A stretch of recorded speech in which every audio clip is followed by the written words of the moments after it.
เห็ดกินลูกสาวก็นอนลูกสาวก็นอนดิ่นเกิดมาก็มีความโชคดีที่ว่าลูกสาวเราหู้ยิ้มใช่ไหมได้นินทาแหละเล็กน้อยก็เกิดมากอะพ่อแม่เสียป้าเนาะแล้วก็ทางด้านครอบครัวก็บ่อยากเพียบพร้อมปานใดก็ยังมีที่มีความโชคดีก็คือมีลูกสาวที่แสนหูเนาะลูกเนาะพ่อแม่ก็เสียแล้วพ่อใหญ่แม่ใหญ่ก็เสียเลยเฮาเกิดมาก็ยังมีความเพียบพร้อมที่ว่าลูกสาวเฮาเป็นคนหูบ่ให้บ่แอบจนบ่สบายกับหิวจังอยากอันนั้นแน่อยากโวยวายอยากแอบแน่มื้อนี้ก็ต้มข้าวใส่แครอทกับหอมหัวใหญ่ให้เพิ่นสุกแล้วเฮาก็จะเอาไปปั่นจะเฮาก็ซักผ้าล้างถ้วยกายภาพบำบัดคนป่วยต่อเพิ่นก็เน่งติ้งได้แล้วหน่อยนึง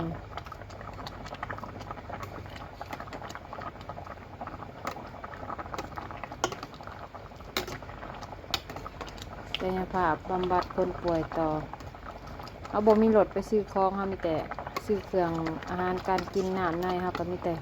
เอิ้นรถแท็กซี่มาเฮาได้ไปซื้ออันไหนเพิ่นเมื่อวานนี่ไปซื้ออันน่ะสี่ขาราคา 2,000 บาทสี่ขาเพิ่นอันนี้ได้เปอร์เมื่อกี้เพิ่นแล้วก็เป็นพวกเครื่องอนามัยเพิ่นแล้วก็ยา นอนเขาก็อกแน่ในหนึ่งพร้อมเป็นห้องเขาก็พันในเมียนอกในเบิ่งหอมหอมเพราะว่าห้องวิศวรรษเขาอันนั้นเขาเศร้าอยู่จะหกแน่ในหนึ่งนะลูกแม่กับโบท่านได้มีเวลาเมียนพอเอาเขาให้ลูกกินแล้วก็ไปกายภาพคนป่วยต่อผักให้เย็นแล้วจังไปปั่นโอเคสุกแล้วปิดได้ถอดปลั๊กจะมาผักให้เย็นก่อนเอาลูกกินนมก่อนแป๊บหนึ่ง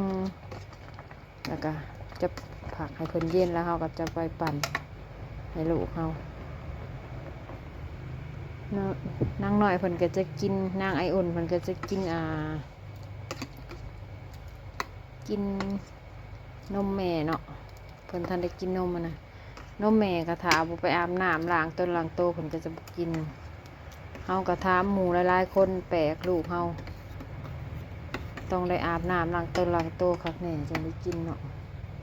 โอเคทุกคนพักไว้แป๊บหนึ่งลืมไปเอาเครื่องมาเครื่องปั่นมาตักพักไว้นี่อันเดีน้องหน่อยลูกนางไออุ่นกะคำหูอีแม่นอนแบบนี้แหละเอาหันโชคดีที่สุดเลยมีลูกคำหูแบบนี้โชคดีกว่าอื่นใดเลยแครอทนาง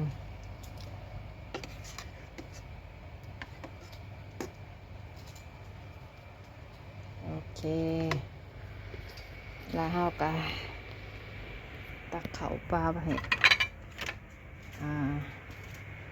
เพิ่นผู้เราป่วยหั่นกินกับนางไออุ่นได้เพราะว่าเรากินข้าวต้มมาจะประต้มลายเถื่อดี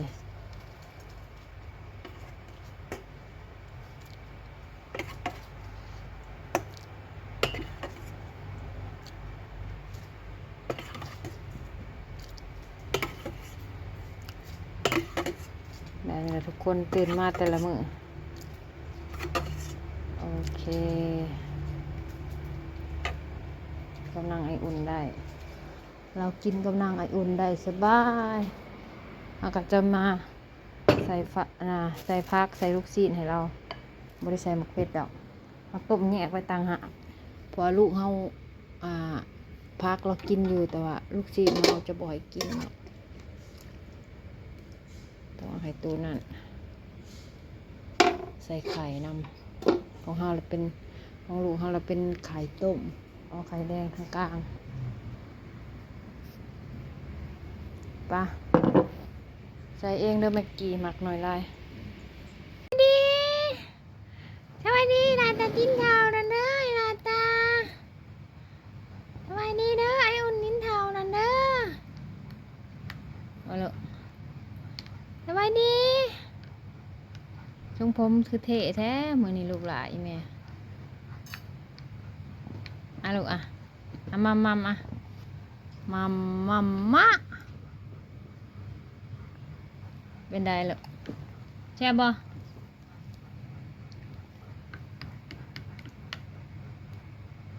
กินข้าวกับแครอทกับหอมหัวใหญ่ละตาซีนอีนางเราบอกกินซ้ำก็กินคือเก้าแม่สิคุมให้กินหน่อยหนึ่งก็ยังดีใส่ชีสแล้วก็กินข้าวน้อยเดียวแม่จนว่าเอาลูกหลานแม่คือเป็นแนวนี้บ่หรอกมัมแม่ให้กินวิตามินเมื่อวานนี่แม่ว่าวิตามินแม่ออกฤทธิ์ไวแท้คือได้กินข้าวหลายแท้ที่จริงเรากินแต่ข้าวเราบ่อยากใส่สินสัตว์ตอนอีแม่ท้องลูกทำอิฐนะอีแม่ก็ยังบ่ได้กินได้สินสัตว์ว่าขอโทษคิดีอัดกินแต่หนึ่งมะกับมันกับข้าวกับมะกล้วยกับข้าวแม่ถ่ายคลิปให้อีหลาได้ไว้ให้อีหลาเบิ่งวันใหญ่นะลูกเนาะไว้ให้อีหลาเบิ่งวันใหญ่เนาะแม่ถ่ายคลิปให้เด้ออันนั้นนางดีๆเลยตอนถือผ้าหันตอนท้องอีหลานะสิ้นนี่โอ้ยบอกขอโทษขี้เดียดอันลีรอกินแต่บักอันกับหนึ่งกับหนึ่งมันกับหนึ่งเผือกกับเขากับบักกล้วยมะกล้วยนี่อีหลาก็ชิมากขนาดได้นี่ลูกคันแม่เอามาเป็นบอลูกคำเอ้ยหนึ่งแอปเปิลกับมันฝรั่งเมื่อวานยังบอกกินน้อยเดียวจะเที่ยงหน่อยเที่ยงหน่อยนั่งดีๆลูกจ้าเราป่วยนั่งดีๆแม่สิเอาข้าวให้กิน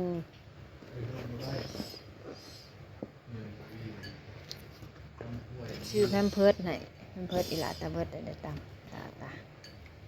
อยากลิ้นเองอยากจับเองบ้าวะมาให้แม่ผักคลิปกันเด้ออีหลากินเขาอนุญาตกินข้าวกันเด้ออีหลาตามาเด้อกินข้าวต้องอีหลาเด้อมาเด้อกินข้าวต้องไออุ่นเด้อไออุ่นตากินแมมได้กินข้าวพร้อมได้นี่ลูกนะสาวไออุ่นอีแม่น่าจับว่าแม่สิผักคลิปให้ลูกอันก่อนโอเคแม่ผักคลิปกันเด้อบ๊ายบายกินข้าวกันเด้อลาตาแม่ไปเอาพัดลมให้กันเด้อไปดีสวัสดี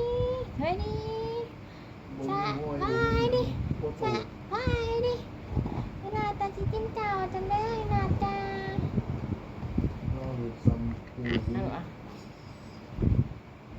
มัมไออุ่นกินข้าวนั่นเด้อกินข้าวน้ำไออุ่นเด้อน่ะเลยนะลงมาฮอดขา ต้มเขาแหละเรากินข้าวต่อเติบมือละ เดียวกับล่างปู อื่นก่อนอื่นเข่าก่อนอื่นเต่าดอนไออื่นอิ่มแล้วลูกฮะอิ่มแล้วครับเมื่อเจ้าหน้าเอากินอาหนามหนุกเล่าเขาทราบว่าผู้ชายบุญมีร้ายแล้วบุญมีแซ่บบุญมีร้ายเขาย่านมือเขาอยากซื้อมา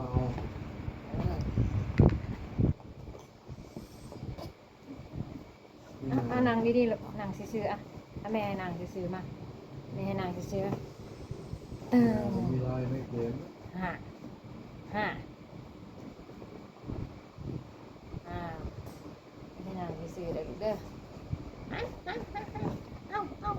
น้ำแล้วไปไอ้อุ่นไปอาบน้ำกันว่าแม่สิให้กินดีๆบัดนี้แม่สิกินดีจริงๆจังๆเลยเด้อมีชิบตามใจแล้วบัดนี้โอเคบายกินข้าวแบบตามใจบัดนี้บ่ได้